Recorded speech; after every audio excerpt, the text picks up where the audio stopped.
अस्सलाम वालेकुम स्टूडेंट्स, उम्मीद है कि आप सब खैरियत से होंगे। मेरी दुआ है कि अल्लाह ताला आपको कामयाब करे। तो भाई इस वीडियो के अंदर मैं आपको एक फार्मूला बताऊंगा जिससे जो है वो आप एक महीने के अंदर 450 तक जो है वो मार्क्स ले सकते हैं। वीडियो के साथ जुड़े रहिए। आप अगर 9th 10th 11th और 12th के स्टूडेंट हैं तो इंशाल्लाह से आपकी सारी टेंशन क्लियर हो जाएगी। अगर आपने अभी तक कुछ भी नहीं पढ़ा तो अभी से अगर आप स्टार्ट करते हैं तो इंशाल्लाह से आपके 450 नंबर तक आप जो है वो इजीली ले सकते हैं, जिसमें आपको थोड़ी सी मेहनत जो है वो करनी पड़ेगी। अगर आप चैनल पर नए हैं तो ज़रूर सब्सक्राइब कर दें। इसके अलावा भाई अगर आपको गेस्ट पेपर चाहिए किसी भी सब्जेक्ट के तो कमेंट बॉक्स के अंदर उसका नेम ज़रूर लिखें ताकि मैं उस पर वीडियो जो है वो बना दूँ। 10th क्लास की मैथ का जो गेस्ट पेपर वो मैंने शेयर कर दिया है, उसका लिंक डिस्क्रिप्शन में है, अगर वो देखना चाहते हैं तो आप देख सकते हैं। तो चलें जी स्टार्ट करते हैं। देखें भाई बच्चे क्या करते हैं कि जैसे ही पेपर नज़दीक आते हैं तो वो पहले जहाँ से कोई थोड़ा बहुत पढ़ा होता है वो छोड़ के नए नोट्स या A+ या इस तरह से कोई और गेस्ट पेपर के पीछे भागना जो है वो शुरू कर देते हैं। आपने करना क्या, जितने भी सब्जेक्ट है सब की आपने टेक्स्ट बुक को जो है वो अच्छे से रीड करना है। सबसे पहले उसकी रीडिंग करनी है और फिर आपने माइंड के अंदर सोचना है कि हमें क्या कुछ याद हुआ है। ठीक है, जब आप 2 या 3 बार बुक को रीड करेंगे तो आपको कुछ ना कुछ कॉन्सेप्ट जो है वो आ जाएंगे।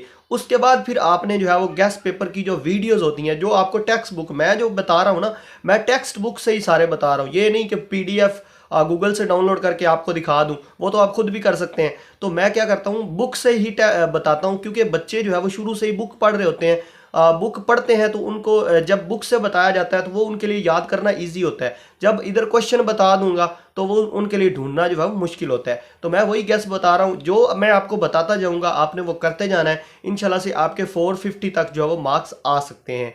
ठीक है, इसके अलावा कुछ मिस्टेक ऐसी होती हैं जो हम करते हैं। हम जो साइंस वाले बच्चे होते हैं वो ज़्यादा साइंस सब्जेक्ट को पढ़ते हैं, फिजिक्स केमिस्ट्री बायो और मैथ के पीछे भागते रहते हैं। और जो आर्ट्स सब्जेक्ट होते हैं जिन्होंने मार्क्स बनाने होते हैं, जैसे इंग्लिश है या उर्दू है, पाक स्टडी है, इस्लामियात है, तो उसका वो करते ही नहीं। हालांकि उसमें भी नंबर उतने ही आते हैं, उतने ही उसमें से आते हैं। आपने जो है वो उर्दू पे ज़्यादा फोकस करना है। उर्दू की जो प्रेजेंटेशन है वो आपने बेस्ट करनी है। इसके अलावा एक ऐसी मिस्टेक है जो पेपर के अंदर की जाती है, वो ये है कि हम कोई भी क्वेश्चन लिख रहे होते हैं, उर्दू या इंग्लिश या कोई भी, जैसे इंग्लिश वाले जो बच्चे हैं 12th क्लास की इंग्लिश है, तो वो जो बच्चे होते हैं पूरा जो एक ऐसे लिखते हैं तो ऐसे को हाफ लिख देते हैं। यानी कि अगर 5 पेज का था तो उसने 3 पेज लिखे और मुकम्मल नहीं किया।